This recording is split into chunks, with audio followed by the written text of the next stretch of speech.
Hey y'all, it's your girl Millie Chan. Let's get into the Real Housewives of New Jersey. Let's go. So they opened this episode up with Rachel and her family.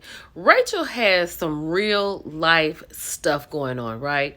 Her baby girl, her motor skills are not really good, and she had to have some type of surgery on her mouth, but she is now saying little words and standing up by herself. And Rachel is over the moon. And I really like their story, right? And this is John's son that Rachel has helped raising. His mom is in the clink. But I really like them. Oh my God, Jennifer. So she's talking to Bill about what the girls were talking about. You know, they was talking about the bang bang, right? So he was weirded out. And then she was like, I hear Joe Gorga text you. Joe had texted him and all the guys in a group chat, except Louis, to invite them out. He said he had some surgery on a Friday night. But what he's actually doing is going out with Louis and Paulie and Nate. When Joe Gorga hears about this, I cannot wait. So Dolores is talking to Jen Fessler about the upcoming retreat, right? She has all these team building exercises, all these things for them to do. She was like, they have a outdoor fire. She was like, either we're going to just kumbaya or throw each other in there. I don't think they're going to get to the point where they throw each other in there, but it's going to come really close. So Jen Fessler and Margaret have met up, right? And they're talking about Joe and his diagnosis. We don't quite know yet what his diagnosis is, but we're wishing and praying for the best. So then Jen tells Margaret that Teresa invited all the girls over, and the lawyer that Joe Giudice had, I'm guessing that's Louis' lawyer, he's going to come and explain all of the findings that they have on Margaret. Margaret is pissed, right? So she immediately looks Jen in the eye and tells her, I can't believe that any of my friends would go over there and hear lies about me, right? I don't know why Teresa would do that. Like, it's nobody's business. I understand you got to have a storyline, but this is a lot. Child, now quickly, Jen Fessler regrets telling her this, because what does Margaret do? Margaret gets her phone out of the purse and says she's going to call Dolores right now. She's like, oh, no. She was like, yeah, the nerve of her to gather my friends to talk about me? BS. So y'all remember when I said you gotta have somebody like Margaret, right? You love her and then you hate her. This is what I love. Margaret has picked her phone up and has commenced to calling everybody who Jen Fessler said is invited to this party where Teresa has invited a lawyer to talk about her. She did it so tough that Jen Fessler took her phone out and texted Teresa and told her, I ain't gonna be able to do it. Margaret is my friend and I'm not about to sit here and listen to anybody talk about her. Like, she has Danielle and she has Dolores.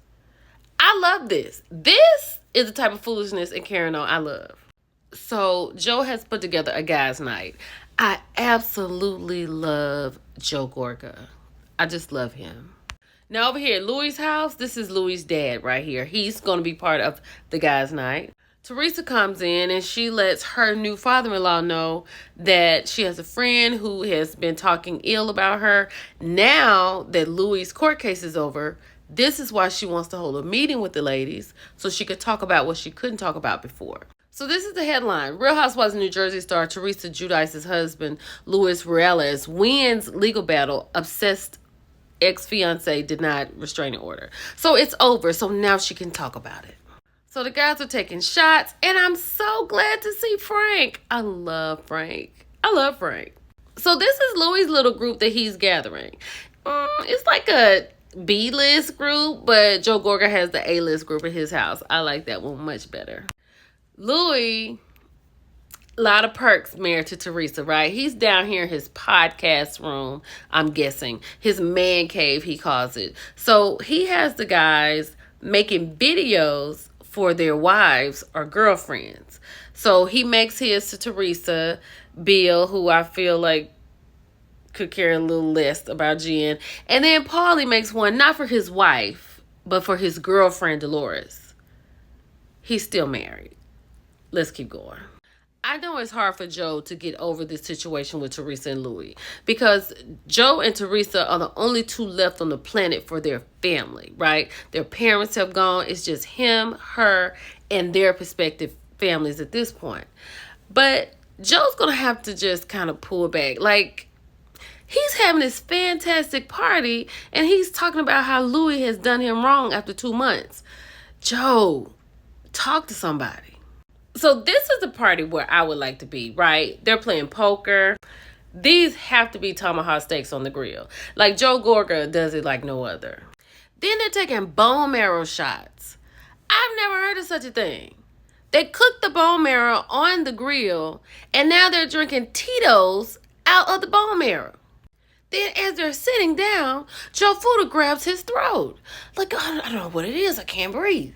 He is allergic to something in the bone marrow, right? Eyes swelling up, coughing, neck red, a mess. Joe calls for Melissa to bring down some Benadryl. This Joe, Margaret's Joe, says, no, we had to get you to the hospital. You got call the ambulance because you can go into shock. You need an EpiPen. Joe's like, oh, I'm Italian. We don't go to the doctor. Boy, please. Joe Gorga is sitting here rubbing ice all over his head, all over his face. And John is trying to figure out, what is this going to do? Joe's just trying to help. Now, this Joe over here is serious. He told John when the EMTs got in there, he said, sit down. You're not in control anymore. Sit down. Then John said,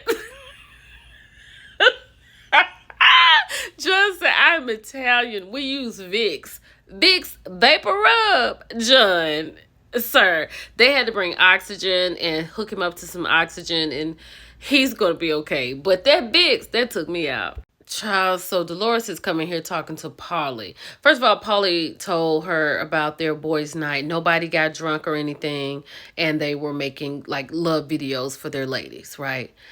But she was planning a retreat in the Berkshires. She had the perfect house, a guest room that holds 2 people, so Teresa and Jen could be over there with themselves. Child, it has burned to the ground. Here's the headlines. Andy Cohen reveals RHONJ vacation canceled after Berkshire's home burned down. What? So then she tells Polly that, like, is Teresa going to let her know some things that she already doesn't know? She said, but she wants to go so she can hear what her friend has to say. Right? But she just being nosy. I feel like this season Dolores has been moving real shifty for me. And I like Dolores, but I think she just been moving kind of crazy this season. So the lawyer has shown up to the house, right? So Danielle is on her way in and they're about to get started. So Jen is here. Jackie is here. They're all paying attention to him. And then he says, when he walked Teresa into prison, when she went to prison at 3 o'clock in the morning, he said she was less stressed then than she is right now. Like, Louis is driving her crazy. And what's going on was going on before she and Louis got together. At least that's what they're saying. So they're not supposed to be speaking her name, right? Louis' ex. But Jen says something like, if you're talking about Louis' ex, be quiet and listen. I can't with Jen. So James is just here to explain it because he's not Louis' lawyer. But Louis' lawyer subpoenaed Margaret to come to court because she was having communication with Louis' ex and they wanted to know what was going on. That's why Teresa is so mad. So child, Margaret got her subpoena, didn't even go to court, right? But she was supposed to expose Teresa and Louis with the information from Louis' ex. I know why Teresa pissed. Yeah. In the middle of Teresa's meeting, the doorbell rings. It is a flower shop delivery man. He has brought a funeral spray to Teresa's house. Like, who sent this? And this is why I love Margaret. Dear Teresa and James, sorry for the loss of your dignity. Love, love, love, Marge. I love Margaret. Let me tell you something. It ain't nothing you can tell me about Margaret. I'm like, Danielle, this is the most gangster thing ever. I love Margaret. Teresa didn't know what to do. She made the man take it back. I'll see y'all next week. Bye.